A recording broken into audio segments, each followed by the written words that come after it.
നമുക്ക് സ്വാഭാവികമായും മനസ്സിലാക്കാവുന്ന കാര്യമുണ്ട്. അള്ളാഹുവിന്റെ പ്രവാചകന്റെ പ്രബോധനം എത്രയോ ലളിതമായി മാറുമായിരുന്നു. പക്ഷേ അല്ലാഹു തആല സ്വീകരിച്ച സമീപനം എന്താണ്? ആ ഖുർആനിനെ ഒരു ടെക്സ്റ്റ് ബുക്കാക്കി, അതിനെ ഒരു ഗ്രന്ഥമാക്കി ആ സമൂഹത്തിലേക്ക് കൈമാറുന്നതിനു പകരം ആ വിശുദ്ധമായ ഖുർആനിനെ അവസരോചിതവും സന്ദർഭോചിതവുമായി അള്ളാഹുവിന്റെ പ്രവാചകരിലേക്ക് ആവശ്യാനുസരണം അവതരിപ്പിക്കുന്ന ശൈലിയാണ് വിശുദ്ധമായ ഖുർആനിക അവതരണത്തിൽ അല്ലാഹു തആല സ്വീകരിച്ചത്. എന്തുകൊണ്ടാണ് ഇതൊരു ടെക്സ്റ്റായി ആ സമൂഹത്തിലേക്ക് അല്ലാഹു തആല ഗ്രന്ഥീകൃത സ്വഭാവത്തിലേക്ക് നൽകാതിരുന്നത് എന്നും, ആവശ്യാനുസരണം സന്ദർഭങ്ങളെയും സാഹചര്യങ്ങളെയും അഡ്രസ് ചെയ്തുകൊണ്ടുള്ള അവതരണ രീതി എന്തുകൊണ്ടാണ് ഖുർആനിന്റെ കാര്യത്തിൽ അല്ലാഹു സ്വീകരിച്ചത് എന്നും വിശുദ്ധമായ ഖുർആൻ വിശദീകരിക്കുന്നുണ്ട്. വഅൻസൽനാ ഇലൈക الذിക്റ ലിതുബയ്യിന ലിന്നാസി മാ നുസില ഇലൈഹിം. നബിയെ, ഇതൊരു ഗ്രന്ഥമാക്കി അങ്ങയിലേക്ക് നമ്മൾ നൽകാതിരിക്കുന്നത് അറബി ഭാഷയുടെ പിൻബലത്തിൽ ആർക്കും അനായാസം വായിച്ചറിയാൻ കഴിയുന്ന ഒരു കേവല ടെക്സ്റ്റ് ബുക്ക് അല്ല വിശുദ്ധമായ ഖുർആൻ എന്ന് പറയുന്നത്. മറിച്ച് അല്ലാഹു തആല പറയുകയാണ്, വഹിയിന്റെ നാവ് കൊണ്ട്, നുബുവത്തിന്റെ ജീവിതം കൊണ്ട് അങ്ങാവുന്ന ഇടയാളന്റെയും മധ്യവർത്തിയുടെയും വായനയും വ്യാഖ്യാനവും ചേർത്ത് വെച്ചുകൊണ്ടല്ലാതെ അള്ളാഹുവിന്റെ ഖുർആനിന്റെ ആശയധാരയിൽ ഒരു മനുഷ്യന് എത്തിച്ചേരാൻ കഴിയില്ല എന്ന് അല്ലാഹു തആല അടിവരയിടുകയാണ്. അഥവാ വിശുദ്ധമായ ഖുർആനിന്റെ ആശയങ്ങളെ ഒരാൾക്ക് സ്വായത്തമാക്കണമെങ്കിൽ അവൻ സമീപിക്കേണ്ടത് ടെക്സ്റ്റ് ബുക്കുകളെയല്ല, അവൻ അക്ഷരക്കൂട്ടങ്ങളെയല്ല. വിശുദ്ധമായ ഖുർആനിനെ അക്ഷരക്കൂട്ടങ്ങളുടെ പിൻബലത്തിൽ പ്രതല വായന നടത്തിയാൽ അതിന്റെ ആശയധാരയിലേക്ക് ഒരാൾക്ക് എത്തിപ്പെടാനും സാധിക്കുകയില്ല. മറിച്ച് നബി സല്ലല്ലാഹു അലൈഹി വസല്ലമ തങ്ങളിലൂടെ വേണം ഒരാൾ വിശുദ്ധമായ ഖുർആനിനെ വായിക്കുവാൻ. അല്ലാഹുവിന്റെ ഹബീബ് സല്ലല്ലാഹു അലൈഹി വസല്ലമ തങ്ങളുടെ ഖുർആനിക വ്യാഖ്യാനമായ തിരുസുന്നയുണ്ട്. ഹബീബായ തങ്ങളുടെ ഹദീസ് വചനങ്ങളും അല്ലാഹുവിന്റെ ഹബീബിന്റെ ആശയധാരകളുമുണ്ട്.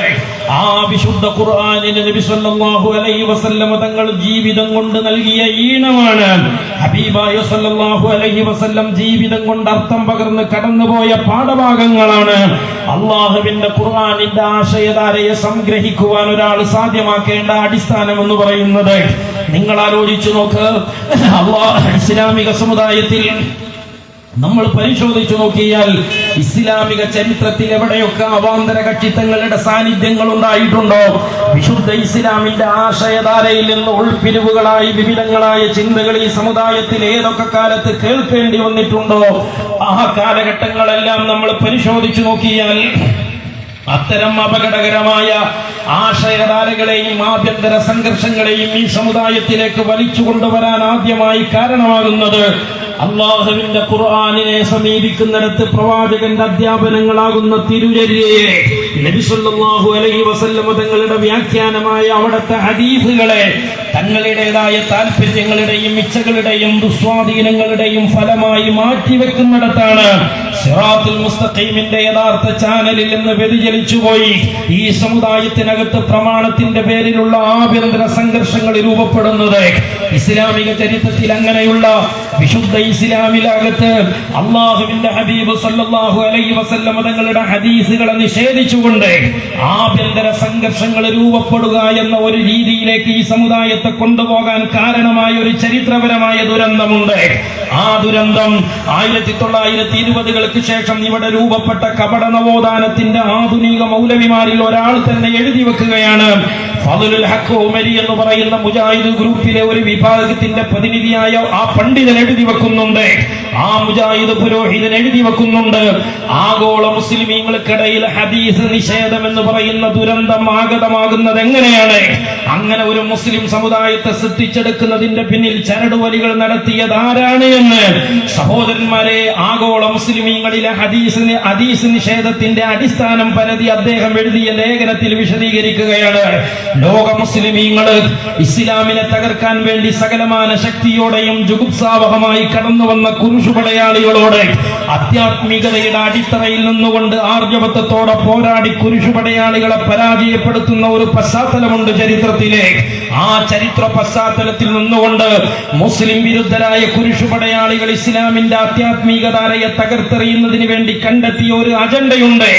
ആ അജണ്ട മുജാഹിദ് മൗലവി പോലും തന്റെ പുസ്തകത്തിൽ രേഖപ്പെടുത്തുന്നത് ഇങ്ങനെയാണ്: ലോക മുസ്ലിമീങ്ങളിൽ ഇസ്ലാമിക സാന്നിധ്യമുള്ള ഗ്രാമങ്ങളിലും പട്ടണങ്ങളിലും ഇസ്ലാമിന്റെ ടൈറ്റിലും അഡ്രസ്സും ഉപയോഗിച്ചുകൊണ്ട് വ്യാജ ഇസ്ലാമിക പാഠശാലകൾ സൃഷ്ടിക്കണം.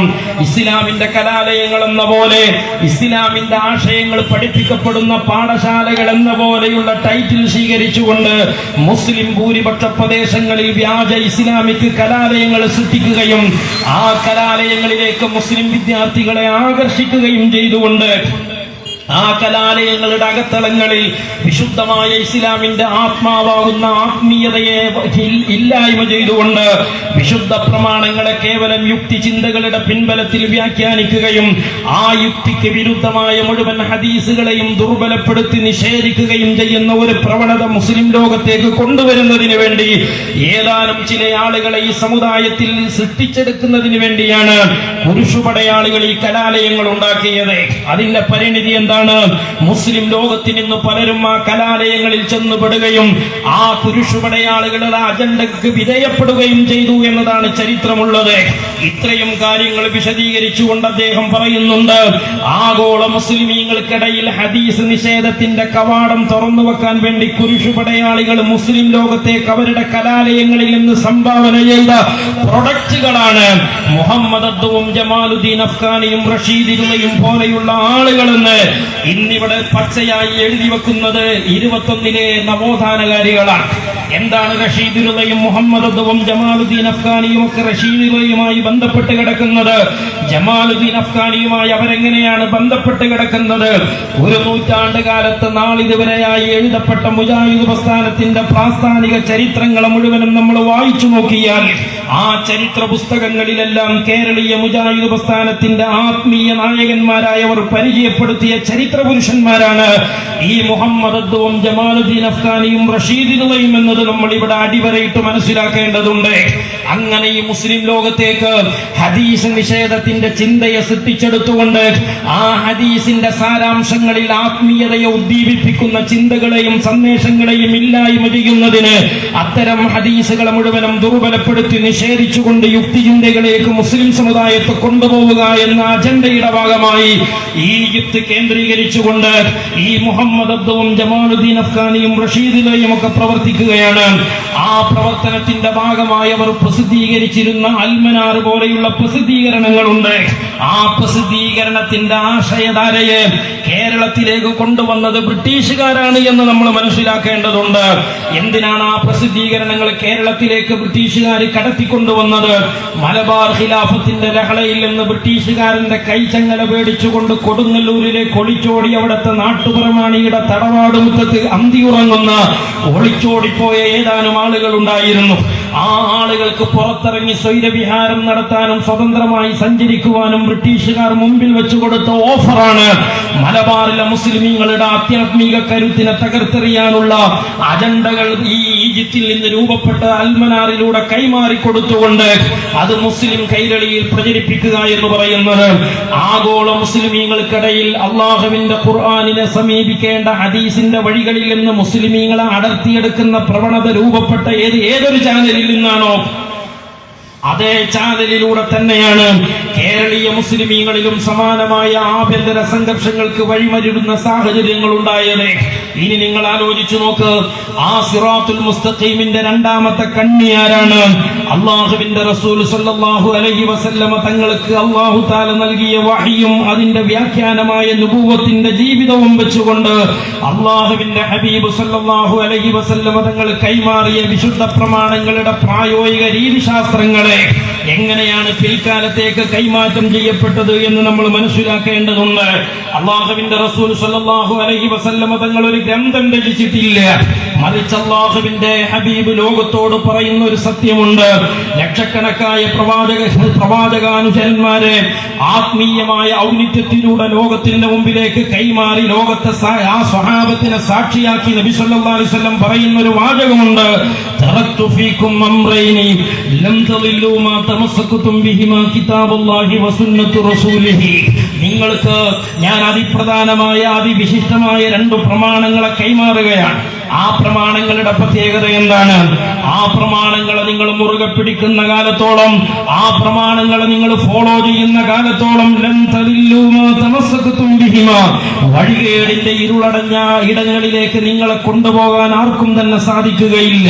ഇങ്ങനെയുള്ള സവിശേഷമായ ഒരു സന്ദേശം അടയാളപ്പെടുത്തി നബി സല്ലല്ലാഹു അലൈഹി വസല്ലം പറയുന്നുണ്ട്. വഴികേടിൽ നിന്ന് നിങ്ങളെ രക്ഷപ്പെടുത്തുവാനും ഐക്യത്തിൽ നിങ്ങളെ അടിയുറപ്പിച്ചു നിർത്തുവാനും പര്യാപ്തമായ 2 പ്രമാണങ്ങൾ നിങ്ങളിലേക്ക് ഞാൻ കൈമാറുന്നു എന്ന് പരിചയപ്പെടുത്തി.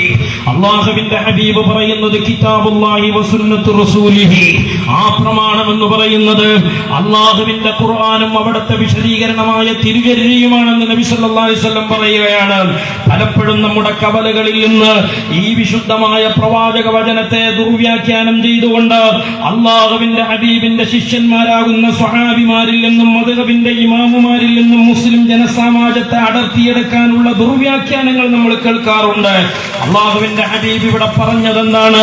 വിശുദ്ധ ഖുർആനിനെ ആർക്കും എടുത്തുകൊണ്ട് വാളെടുത്തവർ വെളിച്ചപ്പാടാകും വിധത്തിൽ വ്യാഖ്യാനിക്കുകയും കാര്യം ഗ്രഹിക്കുകയും ചെയ്യണമെന്നല്ല. കാരണം നബി സല്ലല്ലാഹു അലൈഹി വസല്ലം ഇത് പറയുന്ന പശ്ചാത്തലത്തിൽ നബി സല്ലല്ലാഹു അലൈഹി വസല്ലം തങ്ങളുടെ മേശപ്പുറത്ത് ഒരു ഖുർആനിന്റെ ഗ്രന്ഥീകൃത കോപ്പി ഉണ്ടായിരുന്നില്ല. ഏതെങ്കിലും ഒരു ഹദീസിന്റെ ഗ്രന്ഥീകൃത കോപ്പി ആ ഹബീബ് സല്ലല്ലാഹു അലൈഹി വസല്ലം തങ്ങളുടെ മേശപ്പുറത്തുണ്ടായിരുന്നില്ല. എങ്കിൽ പിന്നെ നബി സല്ലല്ലാഹു അലൈഹി വസല്ലം തങ്ങൾ പറഞ്ഞ ആ ഖുർആനുകൾ ഏതാണ്? അല്ലാഹുവിന്റെ ഹബീബ് കൈമാറി എന്ന് പറയുന്ന ഹദീസുകൾ ഏതാണ്? അത് അല്ലാഹുവിന്റെ റസൂൽ സല്ലല്ലാഹു അലൈഹി വസല്ലം വീണ്ടും അടിവരയിട്ടുകൊണ്ട് നമ്മളെ പഠിപ്പിച്ചിട്ടുണ്ട്. അസ്ഹാബി കന്നജൂമി ഫബിഅയ്ഹിം യഖ്തദൈതും യഖ്തദൈതും. അല്ലാഹുവിന്റെ ഖുർആൻ മാനവരാശിക്കുമേൽ പൊഴിച്ചുകൊണ്ടിരിക്കുന്ന ഹിദായത്തിന്റെ പ്രകാശകിരണങ്ങളെ ഏറ്റെടുക്കാൻ ആഗ്രഹിക്കുന്ന ആളുകൾ ഫോളോ ചെയ്യേണ്ടത് എന്റെ സ്വഹാബിമാരെയാണ്. ആ സ്വഹാബിമാർ ആ തിരമ്പുന്ന തിരമാലകൾക്കിടയിലൂടെ കപ്പലോടിക്കുന്ന കപ്പിത്താന് തന്റെ ദിശ നിർണയിക്കാൻ വാനലോകത്ത് പ്രജ്വലിക്കുന്ന നക്ഷത്ര താരകങ്ങൾ എങ്ങനെയൊക്കെയാണോ ദിശ നിർണയിച്ചു കൊടുക്കുന്നത്, സമാനമായ രീതിയിൽ വിശ്വാസികൾക്ക് ഹിദായത്തിന്റെ ദിശ അടയാളപ്പെടുത്തുന്ന നക്ഷത്ര താരകങ്ങളാണ് എന്റെ സ്വഹാബത്തെന്ന് നബി സല്ലല്ലാഹു അലൈഹി വസല്ലം തങ്ങൾ പരിചയപ്പെടുത്തുകയാണ്. അല്ലാഹുവിന്റെ ഹബീബ് സല്ലല്ലാഹു അലൈഹി വസല്ലം തങ്ങളെ വായിക്കാതെ ഖുർആൻ നമുക്ക് വായിക്കാൻ കഴിയില്ല. മഹാനായ നബി സല്ലല്ലാഹു അലൈഹി വസല്ലം തങ്ങളെ വായിക്കണമെങ്കിലോ മഹാരഥന്മാരായ സ്വഹാബിമാരെ വായിക്കാതെ നമുക്ക് അല്ലാഹുവിന്റെ ഹബീബ് സല്ലല്ലാഹു അലൈഹി വസല്ലം തങ്ങളെ വായിക്കാൻ കഴിയില്ല. കാരണം നബി സല്ലല്ലാഹു അലൈഹി വസല്ലം തങ്ങളെ വിശുദ്ധമായ ഖുർആനും അതിന്റെ വ്യാഖ്യാനങ്ങളും കൈമാറിയത് ഏതെങ്കിലും ഒരു ടെക്സ്റ്റ് ബുക്കിലേക്കായിരുന്നില്ല. അത് അല്ലാഹുവിന്റെ ഹബീബിന്റെ സ്വഹാബിമാരുടെ കൽബിലേക്കും കർമ്മപദങ്ങളിലേക്കുമായിരുന്നു. ഹൃദയത്തിൽ നിന്ന് ഹൃദയത്തിലേക്ക് എന്ന പോലെ, ചെവിടുകളിൽ നിന്ന് ചെവിടുകളിലേക്ക് എന്ന പോലെ അല്ലാഹുവിന്റെ ഹബീബ് കൈമാറുകയായിരുന്നു. അത് അതുകൊണ്ട് തന്നെ തറക്തു ഫീകും അംറൈനി ലം തദില്ലൂ മാ തമസ്സക്തും ബിഹിമാ എന്ന പ്രവാചക വചനത്തിൽ അവിടെ നിന്ന് അടിവരയിട്ട് പറയുന്നത് സഞ്ചരിക്കുന്ന ഖുർആനുകളും ഹദീസുകളുമാകുന്ന എന്റെ സ്വഹാബി വര്യന്മാരെ നിങ്ങൾ ഫോളോ ചെയ്യണമെന്നാണ്. ആ സ്വഹാബിമാരെ വായിക്കാതെ നബി സല്ലല്ലാഹു അലൈഹി വസല്ലം തങ്ങളെ വായിക്കാൻ നമുക്ക് സാധ്യമല്ല.